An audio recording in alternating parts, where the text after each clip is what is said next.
어느 날 오랜만에 만난 고등학교 친구가 툭 던졌다. 야, 진짜 한국에서 못 살겠어. 사람들 너무 각박하고 다들 왜 이렇게 힘들게 사는지 모르겠어.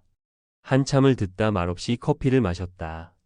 나는 그 말에 100번 공감하면서도 한편으론 속으로 생각했다. 정말 그럴까?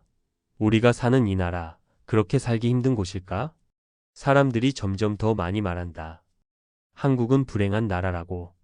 뉴스에선 출산율 꼴찌, 자살률 1위, 경쟁은 살벌하고 집값은 하늘을 찌른다. 그런 수치만 보면 누가 봐도 이 나라는 헬조선 같아 보인다. 하지만 우리가 이 수치들만 보고 진짜 삶을 판단할 수 있을까? 시계를 30해 전으로 돌려보자. 그 시절 무스탕 하나가 100만 원, 스키복도 100만 원, 맞춤 양복은 60만 원에서 100만 원을 넘겼다.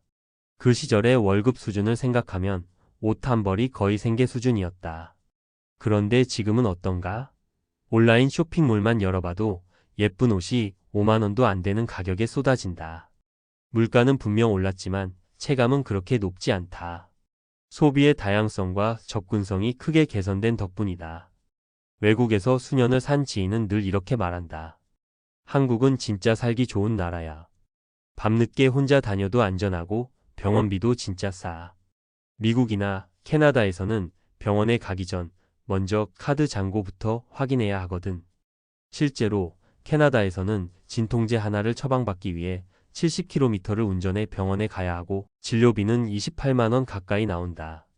미국에선 안재욱 씨가 뇌 수술을 받고 받은 청구서가 15억 원, 조율 후에도 9억이었다. 영국에서는 충치 치료 하나에 5천만 원이 나와 결국 비행기를 타고 덴마크로 원정 치료를 가는 사례도 있다. 이쯤 되면 한국의 건강보험 제도는 거의 축복이다. 월 수만 원의 보험료로 CT, MRI까지 받을 수 있고 약국에서는 몇천 원이면 필요한 약을 살 수 있다. 게다가 언제든지 가까운 병원에 가서 친절한 진료를 받을 수 있다는 점. 이것이 바로 한국이 의료 선진국이라 불리는 이유다. OECD 기준으로 보면 한국은 세계에서 가장 빠른 의료 접근성을 갖춘 국가 중 하나다. 환자 1인당 병원 방문 횟수도 세계 최고 수준이다. 치안은 또 어떤가? 밤 10시에 여성이 혼자 귀가해도 무리 없이 안심할 수 있는 나라가 과연 얼마나 될까? 미국, 남미, 심지어 유럽 선진국들도 밤거리는 위험하다. 외국인 친구가 이렇게 말했다. 한국은 놀라워. 길에서 스마트폰 보고 다녀도 뺏기지 않잖아. 여긴 그게 기적이야. 사람들은 세금이 많다고 말한다.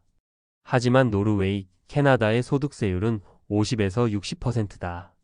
한국은 이보다 훨씬 낮고 그에 비해 받는 복지의 질은 매우 높다. 커트 한 번에 10만 원, 염색은 50만 원 가까이 드는 나라들에 비해 한국은 아직도 미용, 식비, 교통 등 일상 비용이 선진국 최저 수준이다. 특히 대중교통은 시간당 수십만 원이 드는 유럽과 비교하면 1,000원으로 전국을 이동할 수 있는 놀라운 수준이다. 또 하나 많은 이들이 말한다. 일자리가 없다. 하지만 실제로 한국에는 중소기업, 자영업, 프리랜서, 플랫폼 노동 등 다양한 선택지가 존재한다. 택배 기사로 월 1,000만 원을 버는 부부, 막노동으로 매달 500 이상을 버는 사람들도 많다. 고졸 여성이 7년간 근검 절약해서 서울 아파트를 장만한 사례도 있다. 한국은 노력하면 결과가 나오는 구조를 아직 유지하고 있는 나라다. 노동 강도가 높긴 하지만 임금은 일본보다 15% 많고 대만보다는 40% 이상 높다는 통계도 있다. 행정 시스템 역시 놀랍다. 일본, 독일, 프랑스에선 서류 하나 떼는데 몇 주가 걸리지만 한국은 스마트폰으로 주민등록등본, 가족관계증명서를 단 몇 분 만에 출력할 수 있다. 코로나 시기 세계가 K- 방역을 극찬했던 이유도 이 디지털 인프라 덕분이었다. 전 세계적으로 정부 행정 서비스 디지털화 수준에서 한국은 상위 3위 안에 든다. 외국을 기준으로 보면 한국은 세계 상위 5% 안에 드는 수준의 삶을 제공하는 나라다. 전 세계인의 85%는 냉난방이 없는 집에서 살고 하루 한 끼 해결도 어려운 경우가 많다. 그런데 우리는 온수, 냉방, 배달, 대중교통, 심지어 24시간 편의점까지 누리고 있다. 안전하게 밤길을 걷고 당일 배송으로 필요한 것을 받을 수 있다. 하지만 우리는 자꾸만 비교한다. 로스차일드, 빈살만, 인플루언서, 슈퍼카, 현실과 동떨어진 판타지 속에서 나를 비추며 자괴감에 빠진다. 그럴 필요가 없다. 당신은 이미 전 세계 기준 상위 1% 안의 삶을 살고 있다.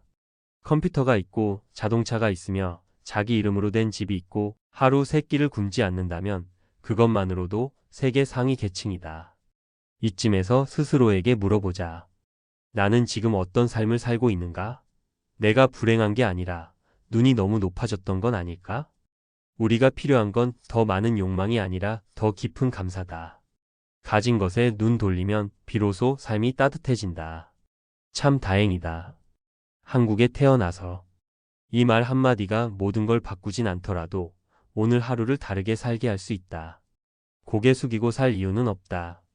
오늘도 고맙다, 이 대한민국. 공감하셨다면 구독과 좋아요로 함께 따뜻함을 나눠주세요.